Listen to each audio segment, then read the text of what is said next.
السلام علیکم 7th class, کیسے ہیں آپ لوگ؟ ٹھیک ٹھاک ہے۔ آج ہم اسلامیات کا ٹاپک پڑھیں گے، زکوٰۃ۔ ٹھیک ہے، زکوٰۃ کی فضیلت اور معاشرتی اہمیت۔ فضیلت اور معاشرتی اہمیت۔ ہاں جی، زکوٰۃ کے معنی اور مفہوم سب سے پہلے ہم پڑھیں گے۔ زکوٰۃ کے معنی ہے پاک ہونا، بڑھنا یا نشو و نما پانا۔ پاک ہونا یا بڑھنا یا نشو و نما پانا اصطلاح میں حلال طریقے سے کمائے گئے مال میں سے مقررہ شرح کے ساتھ معین حصہ اللہ تعالیٰ کی راہ میں خرچ کرنا زکوٰۃ کہلاتا ہے۔ ہاں جی، اصطلاح میں زکوٰۃ ہوتی کیا ہے؟ حلال طریقے سے جو مال کمایا گیا ہے نا، اس میں جو مقررہ شرح ہے، یعنی کہ جیسے سونا جو ہے وہ 7.5 تولے، اس کے اوپر زکوٰۃ فرض ہے۔ ٹھیک ہے، 7.5 تولے، اور چاندی کا نصاب 52.5 تولے۔ ٹھیک ہے، مقررہ جو شرح ہے، اس کے ساتھ معین حصہ، جو فرض کیا گیا حصہ جو معین ہے، وہ حصہ مال کا جو حصہ ہے وہ اللہ تعالیٰ کی راہ میں خرچ کرنا زکوٰۃ کہلاتا ہے۔ زکوٰۃ ادا کرنے کے بعد مسلمان کا مال نہ صرف پاک ہو جاتا ہے بلکہ اس میں برکت ہوتی ہے اور وہ مزید بڑھتا ہے۔ ہاں جی، زکوٰۃ ادا کرنے کے بعد مسلمان کا مال پاک بھی ہوتا ہے، اس میں برکت بھی ہوتی ہے اور وہ مزید بڑھتا بھی ہے۔ زکوٰۃ ان لوگوں پر فرض ہے جن کے پاس ایک خاص مقدار میں سونا، چاندی، نقدی یا سامان تجارت، نقدی یعنی کہ مال، پیسہ، یا سامان تجارت موجود ہو، تجارت کا جو سامان ہوتا ہے۔ ٹھیک ہے، یہ ان لوگوں پہ فرض ہے۔ اس کے علاوہ اس خاص مقدار کو نصاب کہتے ہیں۔ ہاں جی، خاص جو ان کی مقدار ہے نا، یعنی کہ کتنی سونا ہونا چاہیے، کتنی چاندی ہونی چاہیے، کتنا سامان تجارت ہونا چاہیے، تو وہ جو خاص مقدار ہے نا اس کو نصاب کہتے ہیں۔ سونے کا نصاب ہے جیسے 7.5 تولے، یعنی جب 7.5 تولے سونا آپ کے پاس ہوگا تو زکوٰۃ فرض ہو جائے گی۔ اور چاندی کا نصاب کتنا ہے؟ 52.5 تولے، یعنی کہ جب چاندی آپ کے پاس 52.5 تولے ہوگی تو اس کے اوپر زکوٰۃ فرض ہو جائے گی۔ زکوٰۃ کسی مال یا کسی چیز پر اس وقت فرض ہوتی ہے جب اسے جمع کیے ہوئے پورا سال گزر جائے، یعنی کہ اگر آپ کے پاس 7.5 تولے سونا 1 سال سے پڑا ہوا ہے تو اس پہ زکوٰۃ واجب ہو گئی ہے۔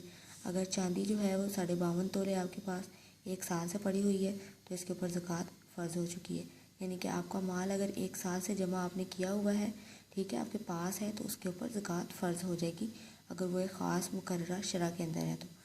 مصارف زکوٰۃ یعنی زکوٰۃ کے مستحق افراد جن کو زکوٰۃ ہمیں دینی چاہیے۔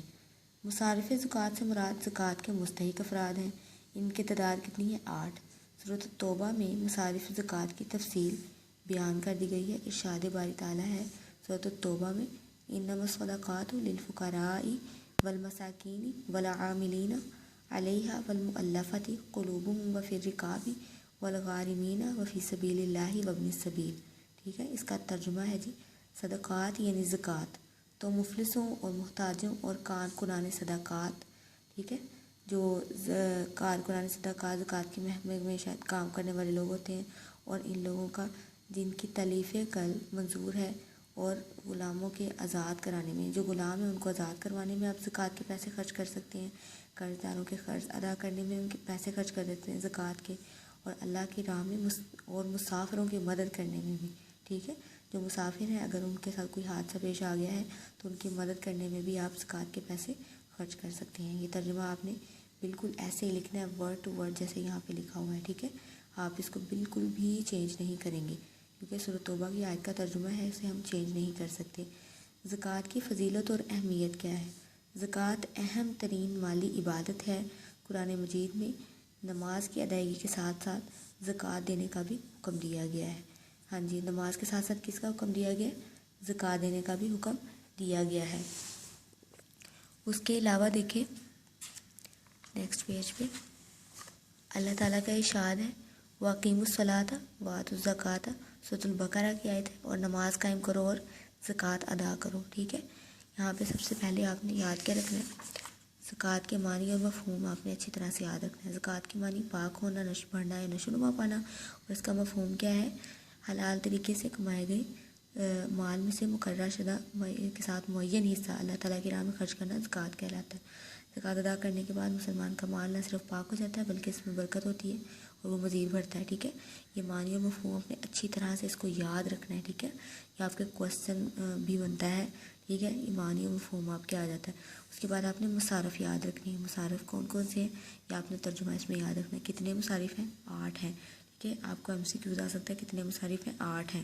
اس کے علاوہ آپ وہ MCQs یہاں پہ بھی آ سکتے ہیں کہ سونے کا نصاب کتنا ہے 7.5 تولے، چاندی کا نصاب کتنا ہے 52.5 تولے.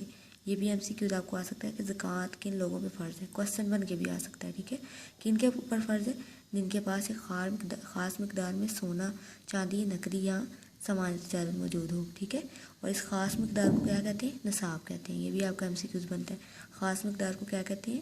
نصاب کہتے ہیں. ٹھیک ہے، اس کے علاوہ زکوٰۃ اہم ترین مالی عبادت ہے. کون سی عبادت ہے؟ یہ مالی عبادت ہے. ٹھیک ہے، نماز کی ادائیگی کے ساتھ ساتھ زکوٰۃ دینے کا بھی حکم دیا گیا ہے. ٹھیک ہے، پہلے آپ اس کو یہاں سے اچھی طرح سے ریڈ کریں پورے پیج کو. یہاں تک آپ کا لیسن ہے. ٹھیک ہے، اور جو آپ کی آیت کا ترجمہ ہوتا ہے اس کو آپ نے بالکل بالکل بالکل بھی چینج نہیں کرنا. ٹھیک ہے، بالکل ایسے ہی اس کو لکھنا ہے جیسے یہ لکھا ہوا. ٹھیک ہے، اور اس کے بعد جو کویشچن کے اندر سے بنتے ہیں آپ کو شاید نوٹس بھی دیے گئے ہیں، ان سے آپ نے اچھی طرح سے ان کو دیکھنا ہے، یاد کرنا ہے، اور دیکھا کریں کہ آپ یاد کر کے ضرور لکھ لیا کریں. ٹھیک ہے، لکھنے سے آپ کی املا کی غلطیاں جو ہیں وہ دور ہو جاتی ہیں. چلیں جی، اللہ حافظ.